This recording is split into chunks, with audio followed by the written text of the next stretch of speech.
15 Best Brad Pitt Movies. The Assassination of Jesse James by the coward Robert Ford, 2007. Cinephiles have long vaunted the merits of this lengthy Western. Pitt stars as the titular Jesse James and is paired with Casey Affleck as the cowardly Robert Ford in co-writer/director Andrew Dominik's painterly 1970s-esque Western about James' attempts to stay relevant and Ford's attempts to undermine him. At 160 minutes, almost short by today's standards, the moody Western won over many critics with its lush visuals by legendary cinematographer Roger Deakins, but detractors complained that the film was just plain boring. Producer and star Pitt's championing of up-and-comer filmmakers is evidenced here with the hiring of Dominik, whose Chopper was a critical sensation 7 years earlier. In a case where the most dangerous are kept dangerously close, here we have a rarity, a suspenseful, yet dramatic Western. Matthew Sorrento, Film Threat. A River Runs Through It, 1992. As Brad Pitt's career was on the rise, he was frequently compared to Robert Redford, with their similar blonde, blue-eyed handsomeness. It made sense that Redford, in director mode, would eventually enlist Pitt to star in one of his films. It finally happened in the early 90s with Redford's adaptation of Norman Maclean's memoir, where Pitt and Craig Sheffer star as brothers rebelling against their strict minister father played by Tom Skerritt. Critics frequently singled out the beautiful Montana visuals and impressive performances, but many were bored by the slow-paced drama that spends perhaps too much time with the characters fly fishing. Whatever the movie's failings, it had enough poignancy and beauty to make me want to find out what was missing. Julie Salomon, Wall Street Journal. F1, the movie, Apple's first box office breakthrough, with an opening weekend just south of $150, is a big-budget Formula One racing drama from producer Jerry Bruckheimer and director Joseph Kosinski. Top Gun, Maverick. Pitt plays aging driver Sonny Hayes, a one-time prodigy now recovering gambling addict eking out a living as a racer for hire, who is given one last chance on an F1 team that needs to win a Grand Prix to stay afloat. Though some critics dismiss it as nothing more than a Formula One commercial thanks to a cliched and lackluster screenplay, there is plenty of praise for the many action sequences and for Pitt's charismatic performance. It all boils down to the actor and how good he is at vibing with universal aging guy feelings, including the realization that your grandest achievements may be behind you. Brad Pitt, at 61, has finally aged into roles like these. And sometimes, as F1 proves, they're the best thing that can happen to a guy. Stephanie Zacharek, Time. Babel, 2006. Alejandro González Iñárritu's road to Oscar Gold was paved with many acclaimed films like Amores Perros, 21 Grams, and Babel, starring Brad Pitt, Cate Blanchett, Gael Garcia Bernal, and Koji Yakusho. The latter film, a non-linear international drama taking place in Morocco, Mexico, Japan, and the United States, involves a rifle that acts as a catalyst which somehow unites characters all around the world. Critics were themselves united in praising the kinetic filmmaking and emotionally charged performances. They were less in agreement about how Iñárritu and screenwriter Guillermo Arriaga's cliched global melodrama felt like a bunch of scenes in a shuffled playlist. I hate to criticize anybody for artistic ambition, but the problem with Babel isn't that it's a bad movie. It's a good movie, or, more accurately, it's several pieces of good movie, chopped up in service of a pretentious, and slightly silly artistic vision. Andrew O'Heher, Salon. Inglourious Basterds, 2009. One of the biggest movie stars, Brad Pitt finally teamed with one of the biggest directors, Quentin Tarantino, in the fantastical World War II ensemble European adventure, Inglourious Basterds. Pitt played Tennessee-born Aldo Raine, the leader of the Jewish-American, Nazi-hunting titular bastard who aimed to take down the Third Reich. Pitt swings for the fences with an accent you'll either love or hate. With Tarantino films and critics, it's often also either love or hate, and this time was no different. Most of the praise went to Christoph Waltz as diabolical SS officer Colonel Hans Landa, a performance that won him an Oscar for Best Supporting Actor. A more restrained, award-winning performance from the Pitt/Tarantino collaboration was forthcoming. Tarantino's radical rewriting of the war's ending is audacious and perversely enthralling. But if Inglourious Basterds were about something more than the cinematic thrill of watching Nazis suffer, it could have been a revelation. Dana Stevens, Slate. The Curious Case of Benjamin Button, 2008. Brad Pitt and director David Fincher would again collaborate after Say 7 on, shockingly, not on this list, and Fight Club on a less violent and more romantic story of a man who is born as an octogenarian and ages backwards. This adaptation of the F. Scott Fitzgerald short story was heralded for its ornate production and special effects wizardry that helped make Pitt's Button both older and younger. But Button spanned nearly 3 hours, and many critics, even those that enjoyed the movie, complained that it felt like it took years just to finish the film. Others also complained that outside of the reverse aging, Benjamin Button as a character was just dull. A gravely beautiful drama about the mysteries of aging and death. J.R. Jones, Chicago Reader. Ocean's 11, 2001. One of Brad Pitt's secret weapons is shining bright within an ensemble. This is exemplified in Ocean's 11, the first of Steven Soderbergh's trilogy of crime capers that ushered in a new 21st century Rat Pack with co-stars George Clooney, Matt Damon, Don Cheadle, Bernie Mac, and so many more. Pitt stars as Rusty Ryan, a ravenous, sharp-dressed hotelier and con man who helps plan the Vegas heists in the original film. The film was generally well received, even though some critics accused the typically more independent-minded Soderbergh of slumming it with such a fun and frothy film. Serious pianists sometimes pound out a little honky-tonk,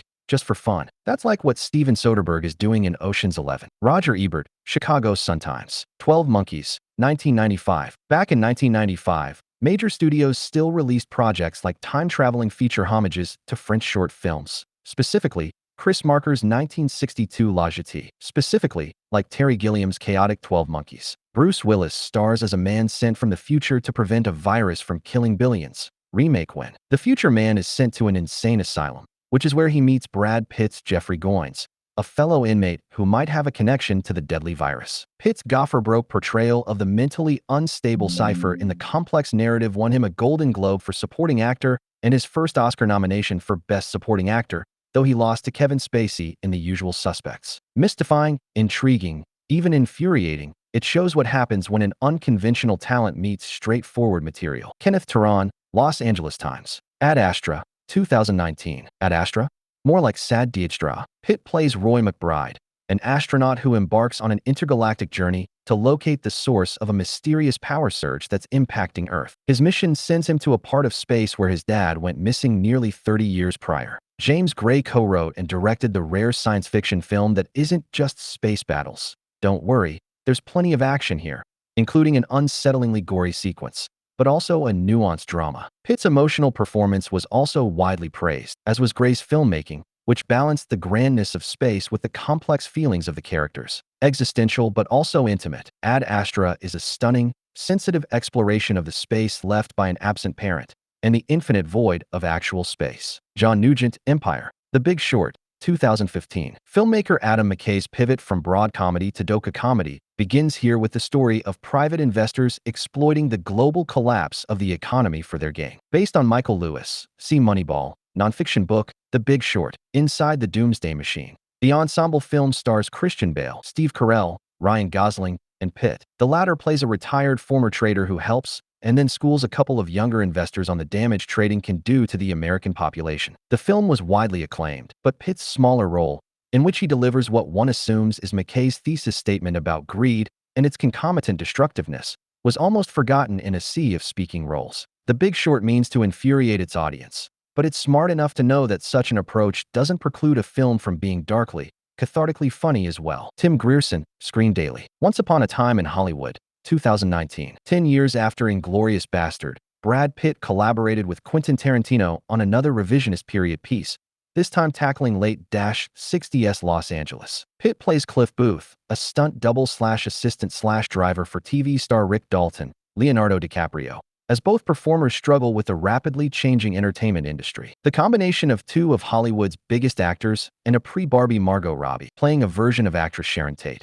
with one of its biggest directors, was widely acclaimed and is still frequently memed. Hopefully you're leaning forward and pointing at the screen. Pitt would finally win a long-overdue Oscar for supporting actor for his rugged, vulnerable, and humorous performance. It's an elegy for a certain age of American pop culture that may really be about the writer-director grappling with his own inevitable obsolescence. A. Dowd, The AV Club. The Tree of Life, 2011. Pitt's long and varied career has seen him cross paths with so many talented directors, but none were quite like 70s auteur Terrence Malick, the director of 1970s classics, Badlands, and Days of Heaven. Returned to Hollywood after a long absence with The Thin Red Line, and eventually worked towards the bold cinematic vision that is The Tree of Life. Even though Pitt, Sean Penn, and Jessica Chastain are featured, the real star was the visceral filmmaking featuring the truly jaw-dropping cinematography of Emmanuel Lubezki, which spans the trials and tribulations of modern life to Earth's creation. Most critics and cinephiles were moved by the poetic examination of existence itself, but some weren't along for the voyage. The movie plays out as a series of memories, so exact and evocative that watching it becomes an immersive experience. Renee Rodriguez, Miami Herald. Moneyball, 2011. This 2011 drama is adapted from Michael Lewis. See The Big Short, nonfiction book Moneyball. The Art of Winning, an unfair game about Oakland A's general manager Billy Beane's radical early 2000s use of data and analytics when drafting players for his team when money wasn't an option. Pitt stars as Beane with Jonah Hill, who plays a fictionalized version of Paul DePodesta, who put together a unique team by unusual means. Directed by artistic-minded New Yorker Bennett Miller, after Steven Soderbergh dropped out before shooting, and written by Steven Zaillian and Aaron Sorkin, the film and Pitt's driven and passionate performance were a home run according to most critics. He would receive 2 Oscar nominations, one for acting and one as a producer, starring Brad Pitt in top movie star form. It's a film that's impressive and surprising. Kenneth Turan, Los Angeles Times. Thelma and Louise, 1991. Brad Pitt's first time working with director Ridley Scott was as handsome drifter J.D., who struts his way into Thelma, Geena Davis, and Louise's, Susan Sarandon, lives while they're on the run. After J.D. hitches a ride with the titular leads and shows Thelma a good time, he complicates their journey even further. The film was a critical sensation, winning awards for Callie Cowrey's screenplay, and it kicked off long overdue conversations about female rights and empowerment. Pitt's much talked about charismatic supporting performance put him on the map and sent him on a path to superstardom. Sarandon and Davis find in Callie Cowrey's script the materials for 2 plausible, convincing, lovable characters. And as actors they work together like a high-wire team, walking across even the most hazardous scenes without putting a foot wrong. Roger Ebert, Chicago Sun-Times. 12 Years a Slave, 2013. 12 Years a Slave. The adaptation of Solomon Northup's biography, 12 Years a Slave by writer John Ridley and director Steve McQueen, was released to universal acclaim in 2013. The film about a free black man, Chiwetel Ejiofor, in pre-Civil War America, who is abducted and sold into slavery, is a savage and uncompromising look at our inhumane past. Brad Pitt, who co-produced the film, has a small role as Samuel Bass, a Canadian laborer and rare voice of reason who speaks up for what's right and attempts to help Solomon reclaim his freedom. The film won multiple awards, including Best Picture, Best Adapted Screenplay for John Ridley, and Best Supporting Actress for Lupita Nyong'o at the Academy Awards. A document that is raw, eloquent, horrifying, and essential. Richard Corliss, Time.